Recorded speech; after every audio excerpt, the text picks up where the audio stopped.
दोस्तों, राजा विक्रमादित्य अक्सर रात में वेश बदलकर अपनी प्रजा के हालात जानने निकलते थे।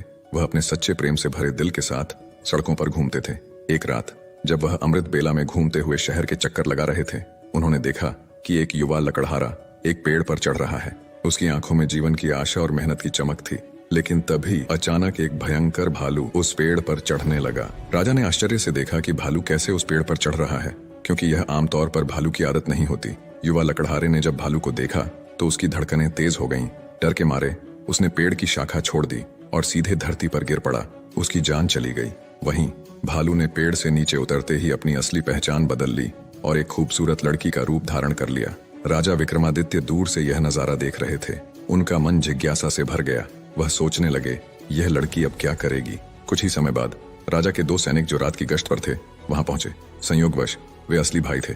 छोटे भाई की नजर जब उस खूबसूरत लड़की पर पड़ी तो उसने बड़े भाई से कहा, भाई देखो कितनी सुंदर लड़की बैठी है, मुझे तो शादी करनी है। बड़े भाई ने कहा, नहीं, जब तक मैं हूं तुम उससे शादी नहीं कर सकते, मुझे पहले उसका हाथ मांगना चाहिए। छोटे भाई ने तुरंत विरोध किया, मैंने उसे पहले देखा है, इसलिए मैं उससे शादी करूंगा।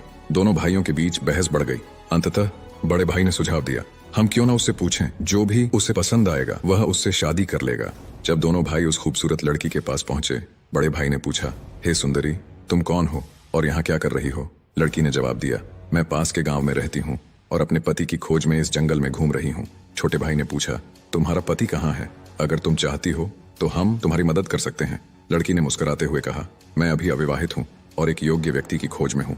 छोटे भाई ने गर्व से कहा, हम दोनों भाई अभी अविवाहित हैं, तुम चाहो तो किसी एक से शादी कर सकती हो। लड़की ने एक शर्त रखी, मैं उससे ही शादी करूंगी जो तुम दोनों में से सबसे बहादुर और शक्तिशाली होगा। ये सुनकर दोनों भाइयों में लड़ाई शुरू हो गई। अपनी बहादुरी साबित करने के लिए उन्होंने अपनी तलवारें निकाली और एक दूसरे को घातक चोटें पहुंचाईं। अंततः दोनों भाइयों ने एक दूसरे को मार डाला और लड़की ने खौफनाक तरीके से हंसते हुए एक दिशा में चलना शुरू किया।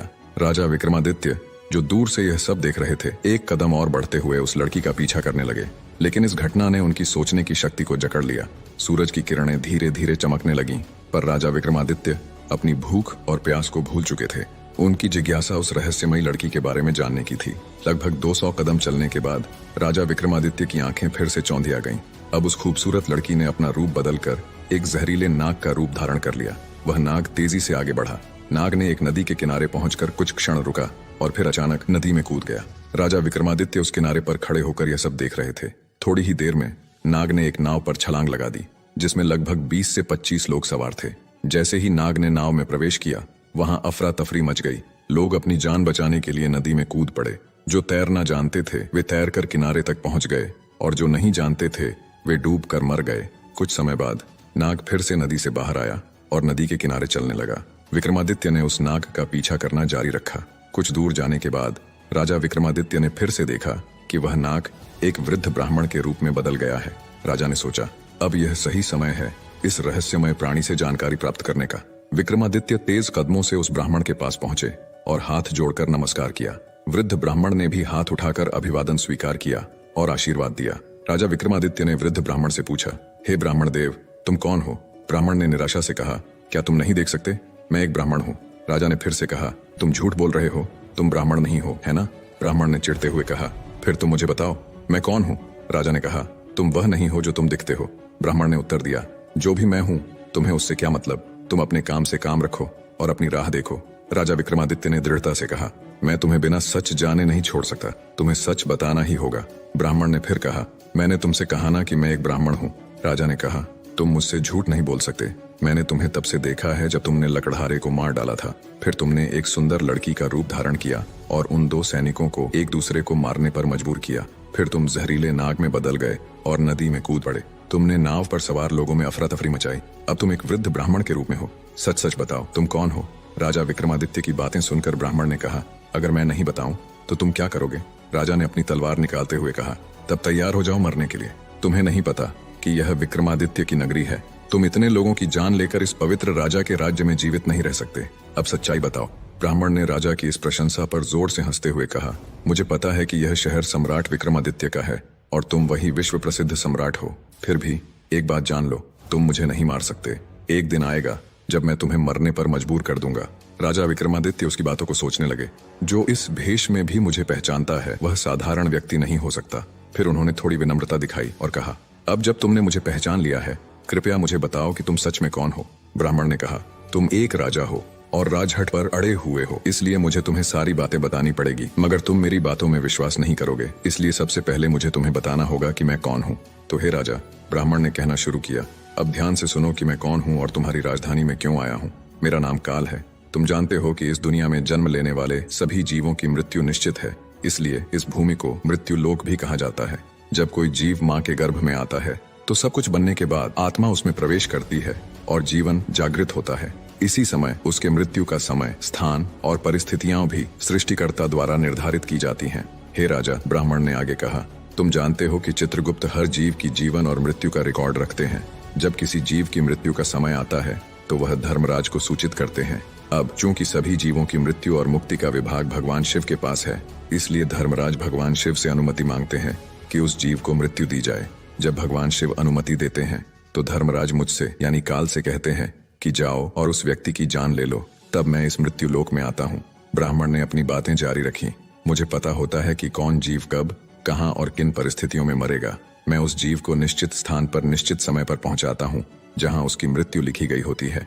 मैं वही परिस्थितियां और स्थिति बनाता हूँ। हे राजा, ब्राह्मण ने कहा, मैंने उस लकड़हारे को नहीं मारा। राजा विक्रमादित्य ने कहा, तुम फिर से झूठ बोल रहे हो। मैंने अपनी आंखों से देखा कि तुम उस लकड़हारे की मृत्यु का कारण बने। ब्राह्मण ने कहा, बिल्कुल, मैं कारण बनता हूँ, लेकिन भौतिक लोग सोचते हैं कि लकड़हारा पेड़ से गिरकर मर गया और फिर मुझे धर्मराज के आदेश का पालन करना होता है। उसकी मृत्यु पेड़ से गिरने के कारण लिखी गई थी, इसलिए मैंने एक रूप धारण किया और वही परिस्थितियां उत्पन्न की ताकि वह उस घटना का शिकार हो जाए। सोचो, ब्राह्मण ने समझाया, अगर मैं असली रिच होता तो क्या वह कभी पेड़ पर चढ़ पाता? वह कभी नहीं चढ़ सकता था, लेकिन मैं वहां था और मेरे लिए कुछ भी असंभव नहीं है। अगर हम उन सैनिक भाइयों की बात करें तो मैंने उन्हें भी नहीं मारा, क्योंकि उनकी मृत्यु एक दूसरे के हाथों लिखी गई थी। इसलिए मैंने उनके लिए एक सुंदर लड़की का रूप धारण किया। नाव में जो कुछ लोगों की मृत्यु डूबने के कारण हुई, उनकी मृत्यु भी इसी तरह लिखी गई थी। इसके लिए मुझे भयानक नाग का रूप धारण करना पड़ा और उस नाव में जाना पड़ा। ब्राह्मण ने राजा की ओर देखा और कहा, हे राजा, मुझे लगता है कि अब तुम समझ गए होगे कि मैं कौन हूँ और क्यों आया हूँ, और तुमने यह भी समझ लिया होगा कि समय, स्थान और परिस्थितियों का भौतिक जीवन में कितना महत्वपूर्ण रोल होता है। राजा विक्रमादित्य ने काल के रूप में उपस्थित बूढ़े ब्राह्मण की बातें ध्यान से सुनी और उनके चेहरे पर गंभीरता छा गई। काल ने कहा, हे राजा, अब मैं जा रहा हूँ। राजा विक्रमादित्य ने विनम्रता से कहा, हे कालदेव, आपने मुझे बहुत अच्छी जानकारी दी है, जिसके लिए मैं आपका धन्यवाद करता हूँ। कृपया जाने से पहले मेरा एक और सवाल का जवाब दें। काल ने कहा, पूछो, जो भी पूछना है जल्दी पूछो, क्योंकि मेरे पास यहाँ रहने का ज्यादा समय नहीं है। राजा ने पूछा, कृपया बताएं कब और कहाँ और कैसे मेरी मृत्यु होगी। कालदेव ने उत्तर दिया, हे राजेंद्र, मैं तुम्हें बता सकता हूँ कि तुम कहाँ और कैसे मरोगे, लेकिन कब मरोगे यह नहीं बता सकता। राजा विक्रमादित्य ने आश्चर्य से पूछा, हे कालदेव, मृत्यु का समय बताने में तुम्हारी क्या आपत्ति है? काल ने गंभीरता से कहा, हे राजा, अगर मैं तुम्हें समय पहले से बता दूं तो तुम इसी पल से चिंता करने लगोगे, और तुम जानते हो चिंता चिता के समान होती है। अभी तुम्हें अपने शासन में कई शुभ कार्य करने हैं और लोगों के कल्याण के लिए महान कार्य करने हैं। राजा विक्रमादित्य ने संतोष से कहा, ठीक है, अगर समय नहीं बता सकते तो कम से कम मुझे बताएं कि मैं कहाँ और कैसे मारा जाऊंगा। काल ने कहा, सुनो राजन, तुम्हारी मृत्यु तुम्हारे अपने महल में सीढ़ियों से फिसलकर होगी। यह सुनकर राजा विक्रमादित्य की आंखें चौड़ी हो गईं। काल ने अपनी बात कहकर तेजी से एक दिशा में चलना शुरू किया और कुछ दूरी पर वह अदृश्य हो गया। अब तक सूर्यदेव भी अस्त हो चुके थे और चारों ओर अंधेरा छा गया था। राजा विक्रमादित्य अब शारीरिक और मानसिक रूप से थक चुके थे। अपने मन में गहरी सोच के साथ उन्होंने तेज कदमों से अपने महल की ओर बढ़ना शुरू किया।